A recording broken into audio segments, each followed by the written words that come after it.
പിണറായി വിജയൻ സർക്കാർ പ്രതിപക്ഷത്തിനെതിരെ എയ്യുന്ന ഓരോ അമ്പുകളും തിരിച്ച് സ്വന്തം ആസനത്തിൽ തന്നെ വന്ന് കൊള്ളുന്ന കാഴ്ചയാണ് നമ്മൾ ഇപ്പോൾ കണ്ടുകൊണ്ടിരിക്കുന്നത്.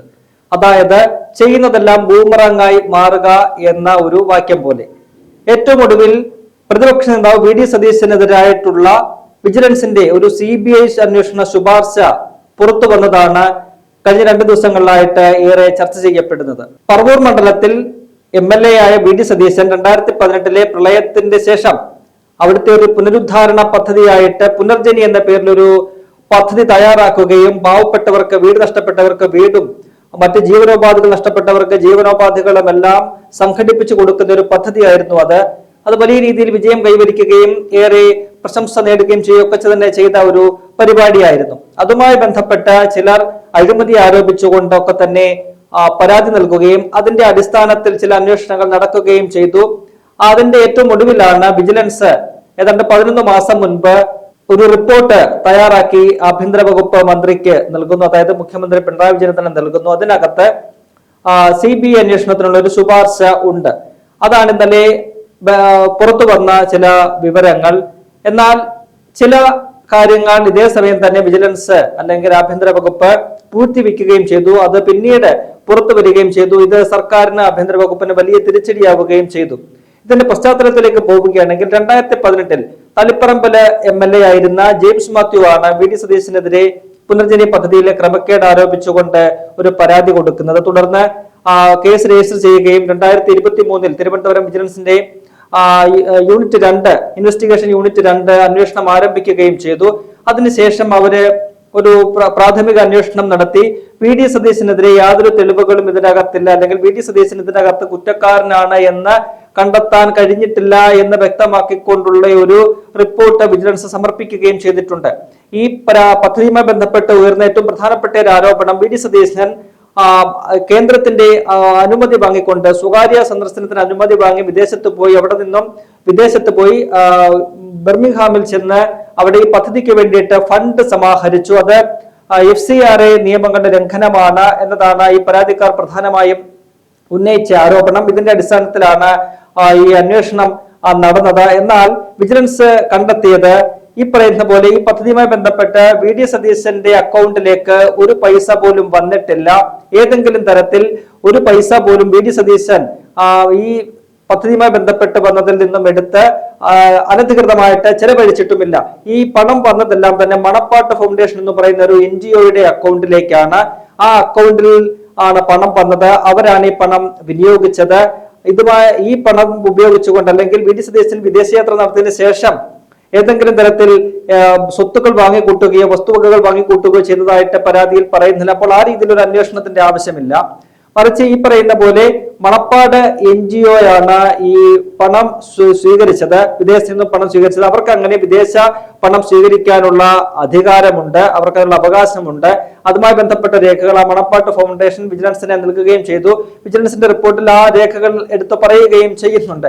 ഒപ്പം തന്നെ വിജിലൻസ് പറയുന്നത് വി ഡി സതീശൻ അഴിമതി നിരോധന നിയമത്തിലെ 7, 7A വകുപ്പുകൾ പ്രകാരമുള്ള എന്തെങ്കിലും കുറ്റങ്ങൾ ചെയ്തതായിട്ട് തെളിഞ്ഞിട്ടില്ല. കാരണം ഒരു ജനപ്രതിനിധിയാണ്. അപ്പോൾ ആ ജനപ്രതിനിധി എന്നുള്ള നിലയിൽ അഴിമതി നിരോധന വകുപ്പുകൾ ഒരു ജനപ്രതിനിധിക്ക് ബാധകമാണ്. ഏതെങ്കിലും തരത്തിൽ അഴിമതി നടത്തിയിട്ടുണ്ടോ എന്നതാണ് വിജിലൻസ് അന്വേഷിച്ചത്. എന്നാൽ ഇതുമായി ബന്ധപ്പെട്ട് ഏതെങ്കിലും തരത്തിൽ ഈ പറയുന്ന പോലെ 7, 7A വകുപ്പുകൾ പ്രകാരമുള്ള എന്തെങ്കിലും കുറ്റം വി ഡി സതീശൻ ചെയ്തതായിട്ട് തങ്ങൾക്ക് കണ്ടെത്താൻ കഴിഞ്ഞിട്ടില്ല എന്നും ഈ റിപ്പോർട്ടിൽ പറയുന്നുണ്ട്. ഈ റിപ്പോർട്ട് പുറത്ത് വിടാതെയാണ് വിജിലൻസ് 11 മാസം മുൻപ് വിജിലൻസിന്റെ ഡയറക്ടറായ യോഗേഷ് ഗുപ്ത ഈ പറയുന്നത് പോലെ ഇതിനകത്ത് FCRAയുടെ ലംഘനം ഉണ്ടായിട്ടുണ്ടോ എന്നത് സംബന്ധിച്ച് കണ്ടെത്തണമെങ്കിൽ അതിനകത്ത് CBIയുടെ അന്വേഷണം വേണം എന്നൊരു ശുപാർശ കൊടുക്കുന്നു. FCRA ലംഘനം നടന്നു എന്നും പറയുന്നില്ല. അത് കണ്ടെത്തണമെന്നുണ്ടെങ്കിൽ, അല്ലെങ്കിൽ അതാണ് പ്രധാനപ്പെട്ട ഒരു പരാതിയിലെ ആരോപണം, അത് കണ്ടെത്തണമെങ്കിൽ അതിനുള്ള അധികാരം തങ്ങൾക്കില്ല. അതിന്റെ അധികാര പരിധി അതായത് കേന്ദ്ര ഏജൻസി അന്വേഷിക്കണം, അത് CBI അന്വേഷിക്കണം, അങ്ങനെ വല്ലതും നടന്നിട്ടുണ്ടോ എന്ന് കണ്ടെത്താൻ. അതാണ് ഈ ശുപാർശ. ആ ശുപാർശയാണ് ഇന്നലെ പെട്ടെന്ന് ഒരു സുപ്രഭാതത്തിൽ പുറത്തു വരുന്നത്. അത് പുറത്തുവിട്ടത് ആരാണെന്നുള്ള കാര്യങ്ങളിലൊക്കെ തന്നെ ഇപ്പോൾ വ്യക്തത വന്നിട്ടുണ്ട്. അതേസമയം തന്നെ വിജിലൻസ് പ്രാഥമികമായി നടത്തി വി ഡി സതീശന് ക്ലീൻ ചിറ്റ് നൽകിക്കൊണ്ടുള്ള റിപ്പോർട്ട് അവര് പൂഴ്ത്തിവെക്കുകയും ചെയ്തു. എന്നാൽ പിന്നീട് വളരെ പെട്ടെന്ന് തന്നെ അത് പുറത്തു വരികയും ചെയ്തിട്ടുണ്ട്. ആ റിപ്പോർട്ട് കൊടുത്തത് സ്പീക്കർക്ക് ചില പരാതികൾ ലഭിച്ചു.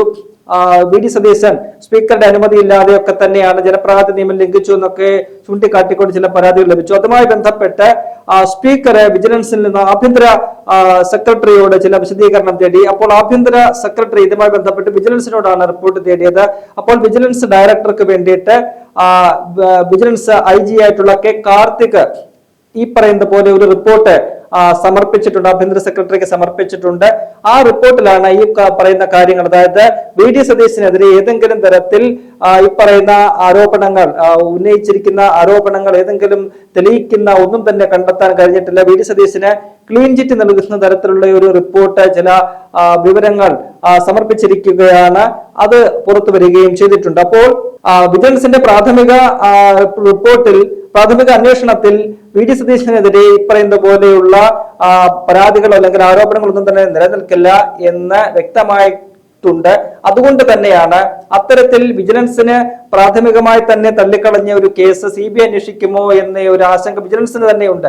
അതുകൊണ്ടാണ് അവര് അത്തരം ഒരു ശുപാർശ കൊടുത്തിട്ടും പിന്നീട് അതിനകത്ത് നീക്കമൊന്നും ഉണ്ടാകാതെ ഇരുന്നത്. എന്നാൽ ഇത് ഈ പറയുന്ന പോലെ രാഷ്ട്രീയമായിട്ട് വളരെ ശ്രദ്ധയേറിയ അല്ലെങ്കിൽ ചർച്ചയായ ഒരു വിഷയം, ആ ഒരു കേസിൽ പ്രതിപക്ഷ നേതാവിനെതിരായിട്ടുള്ള ഒരു കേസിൽ എന്തെങ്കിലും ചെയ്യണമല്ലോ എന്ന് കരുതിക്കൊണ്ടാണ് അവര് ഇത്തരത്തിൽ CBIയുടെ ശുപാർശ CBIക്ക് വിട്ടുകൊടുക്കാം എന്നുള്ള നിലയിലേക്ക് ഒരു ശുപാർശ ആഭ്യന്തര വകുപ്പിന് സമർപ്പിക്കുന്നത്. എന്തായാലും ഈ ശുപാർശ ഇപ്പോൾ പിണറായി വിജയൻ എന്ന് പറയുന്ന ആഭ്യന്തരമന്ത്രിക്ക് വലിയ രീതിയിലൊരു ഇരുതല മൂർച്ചയുള്ള ഒരു വാളായിട്ട് മാറിയിരിക്കുകയാണ്. അതിനെ എങ്ങനെ നേരിടണമെന്ന് പിണറായി വിജയൻ ഇപ്പോൾ വലിയ രീതിയിൽ പ്രതിസന്ധിയിൽ ആയിരിക്കുന്ന ഒരു കാഴ്ചയാണ് നമുക്ക് കാണാൻ കഴിയുന്നത്. ഒരു വശത്ത് തന്റെ വിജിലൻസ് തന്നെ വി ഡി സതീശനെതിരെ അന്വേഷണം നടത്താനുള്ള തെളിവുകളൊന്നുമില്ല, അദ്ദേഹം ഏതെങ്കിലും തരത്തിലുള്ള ഒരു കുറ്റം ചെയ്തതായിട്ട് തെളിവില്ല എന്ന ഒരു റിപ്പോർട്ട് കൊടുക്കുന്നു. മറുവശത്ത് ഈ പറയുന്ന പോലെ രാഷ്ട്രീയമായിട്ടുള്ള ഒരു സമ്മർദ്ദം കൊണ്ട് ഒക്കെ തന്നെ ആകണം 11 മാസം മുൻപ് വിജിലൻസിന്റെ ഡയറക്ടറായിരുന്ന യോഗേഷ് ഗുപ്ത ഇതേപോലെ CBIയുടെ തലയിൽ വെച്ച് കെട്ടാം എന്ന് പറഞ്ഞുകൊണ്ടൊരു CBI അന്വേഷണത്തിനുള്ള ശുപാർശ സമർപ്പിച്ചിരിക്കുന്നത്. എന്തായാലും ഈ പറയുന്ന വിജിലൻസിന്റെ IG ആയിട്ടുള്ള കാർത്തിക് ഈ റിപ്പോർട്ട് കൊടുത്തിരിക്കുന്നത്, വി ഡി സതീശന് അനുകൂലമായിട്ടുള്ള റിപ്പോർട്ട് കൊടുത്തിരിക്കുന്നത് കഴിഞ്ഞ വർഷം സെപ്റ്റംബർ 19-നാണ്. ആ റിപ്പോർട്ട് സർക്കാരിന്റെ കൈവശമുണ്ട്. അത് പുറത്തുവിടാൻ സർക്കാർ സന്നദ്ധമായില്ല എന്നതും വളരെ പ്രധാനപ്പെട്ട ഒരു കാര്യമാണ്. എന്തായാലും ഈ പുനർജനി കേസ് വീണ്ടും പുറത്തു വരുമ്പോൾ അത് വി ഡി സതീശന് കൂടുതൽ മൈലേജ് നൽകുന്ന ഒരു വിഷയമായിട്ട് മാറുന്നതാണ് നമ്മൾ കണ്ടത്. ഇന്നലെ ഈ വിഷയം പുറത്തു വന്നതിന് പിന്നാലെ കോൺഗ്രസിലെ എല്ലാ നേതാക്കളും വി ഡി സതീശനെ പിന്തുണയുമായിട്ട് രംഗത്ത് വരുത്തി വി ഡി സതീശനെ ചേർത്ത് പിടിക്കുന്ന ഒരു കാഴ്ചയാണ് നമുക്ക് കാണാൻ കഴിഞ്ഞത്. വി ഡി സതീശൻ തന്നെ പറഞ്ഞത് ഈ വിഷയത്തില് CBI അന്വേഷണം വേണമെങ്കിൽ നടക്കട്ടെ, താൻ അതിനെ സ്വാഗതം ചെയ്യുന്നു എന്നാണ്. രാഷ്ട്രീയമായിട്ട് അതിനെ നേരിടുമെന്നാണ് പറഞ്ഞത്. ഏതെങ്കിലും തരത്തിൽ താൻ തെറ്റ് ചെയ്തതില്ല എന്ന് തനിക്ക് ഉറപ്പുണ്ട്, നിയമപരമായിട്ട് നിലനിൽക്കുന്ന ഒരു കേസല്ല ഇത് എന്ന് അദ്ദേഹം ആത്മവിശ്വാസത്തോടു കൂടി പറയുകയും ചെയ്യുന്നുണ്ട്. അപ്പോൾ ഇതൊക്കെ തന്നെ ഒരു രാഷ്ട്രീയമായിട്ടുള്ള ഒരു ആയുധമാണ്. തെരഞ്ഞെടുപ്പിന് തൊട്ടു മുൻപ് സ്വന്തം ഭരണപക്ഷത്തെ ഒരു MLA-ക്കെതിരെ MLA-യെ അയോഗ്യനാക്കുന്ന തരത്തിൽ ഒരു തുണ്ടുമുതൽ കേസിൽ കുറ്റക്കാരൻ എന്നൊരു കോടതി വിധി വന്നതിന്റെ തൊട്ടു പിറ്റേന്ന് കോൺഗ്രസിന്റെ ബത്തേരിയിലെ ക്യാമ്പ് നടക്കുന്ന ദിനം രാവിലെ ഇത്തരം ഒരു വാർത്ത പുറത്തുവിടണമെങ്കിൽ അത് ഏത് കേന്ദ്രത്തിൽ നിന്നാകുമെന്നത് നമുക്ക് ഊഹിക്കാവുന്നതേ ഉള്ളൂ. എന്നാൽ ഏത് കേന്ദ്രത്തിൽ നിന്നായാലും ആ ബുദ്ധി അത് വലിയൊരു അബദ്ധ ബുദ്ധിയായിപ്പോയി എന്ന് മാത്രമേ പറയാനുള്ളൂ. ആ ഒരു നീക്കം പുറത്തു വന്നത് അല്ലെങ്കിൽ ആ ഒരു ശുപാർശ പുറത്തു വന്നത് UDF-നെ കൂടുതൽ ശക്തരാക്കുന്നു, കോൺഗ്രസിനെ കൂടുതൽ ശക്തരാക്കുന്നു, വി ഡി സതീശന് കൂടുതൽ ഒരു വലിയൊരു മൈലേജ് നൽകുന്ന ഒന്നായിട്ട് മാറുകയാണ്. ആ റിപ്പോർട്ടിന് പിന്നാലെയാണ് ഈ V D Satheesan clean chit നൽകിക്കൊണ്ടുള്ള റിപ്പോർട്ടും പുറത്തു വരുന്നത്. വി ഡി സതീശൻ എന്ന് പറയുന്ന നേതാവിന് കൂടുതൽ ഊർജം പകരുന്ന ഒന്നായിട്ട് ഈ വിഷയം മൊത്തത്തിൽ ഇപ്പോൾ മാറുന്ന കാഴ്ചയാണ് നമുക്ക് കാണാൻ കഴിയുന്നത്.